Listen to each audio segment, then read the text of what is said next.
মানুষকে নির্মমভাবে পিটিয়ে মারা এবং লাশের উপর নৃত্য করা, এটা বাংলাদেশের পুরো রাজনীতির একটা যে বর্বরতম যে পার্ট, সেটা সেখান থেকে শুরু হয়েছে। বিশেষ করে এই ডাকসুর প্রথম নির্বাচনকে কেন্দ্র করে প্রায় 7 জনকে এক ব্রাশ ফায়ার করে খুন করা হয়েছিল ক্যাম্পাস রাজনীতিতে, এবং সে পরবর্তীতে এই ধারাবাহিকতা আওয়ামী লীগের আছে।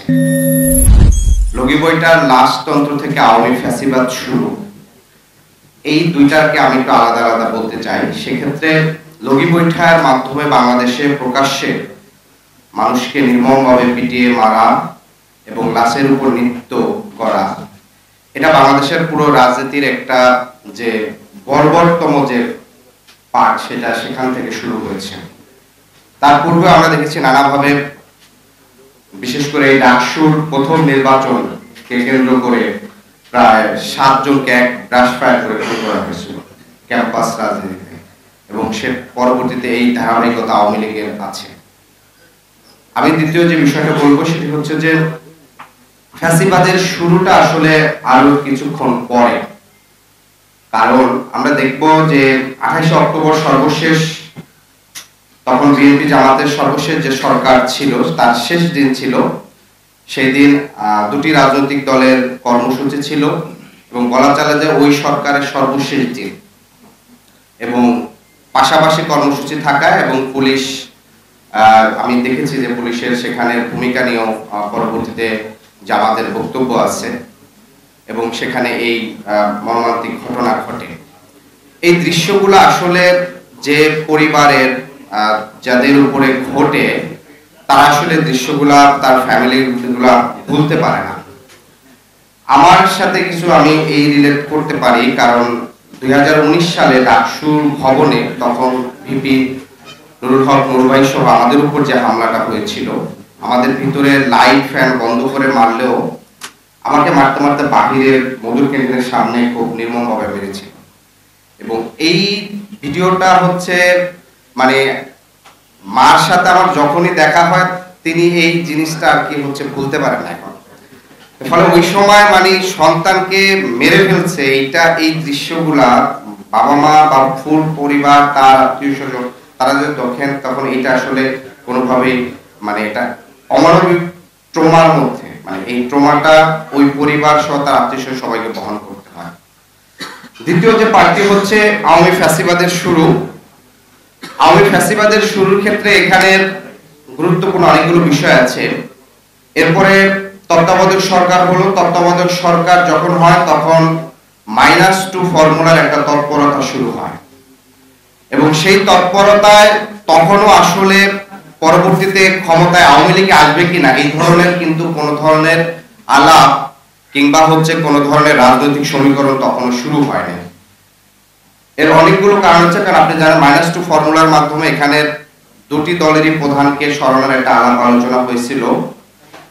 সেই জায়গায় আমরা দেখেছিলাম যে তারা দুটি দলেরই রাজনীতিবিদদের হচ্ছে জেলে ধরেছে, নানাভাবে করেছে, দুর্নীতির অভিযোগে তাদেরকে আটক করেছে।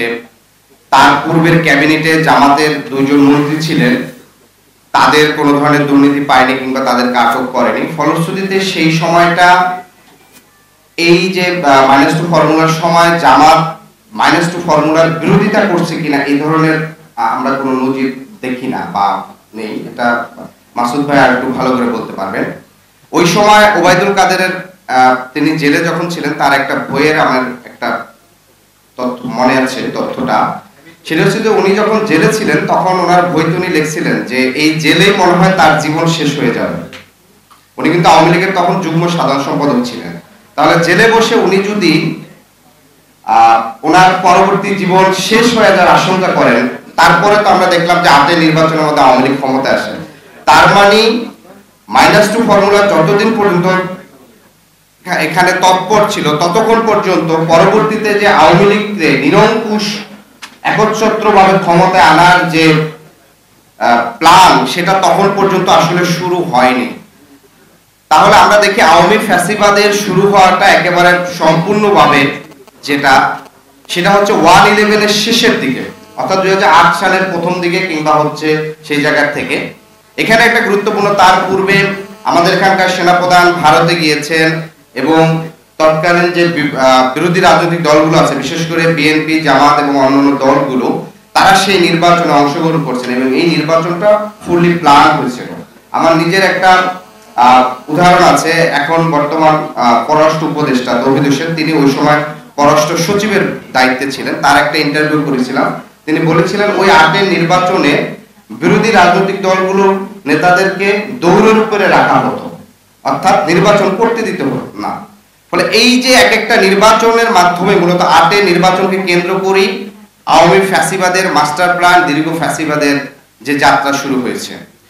আর একই পাশাপাশি আমাদের রাজনৈতিক দলগুলো হিস্ট্রিতে আওয়ামী লীগের দ্বারা যে নিপীড়িত, নির্যাতনের শিকার হয়েছে, এইটাকে আমরা যেভাবে অ্যাড্রেস করব, এর পাশাপাশি রাজনৈতিক দলগুলোর হিস্ট্রির গুরুত্বপূর্ণ সময় তার সিদ্ধান্ত গ্রহণ প্রক্রিয়াকে আমাকে অ্যাড্রেস করতে হবে।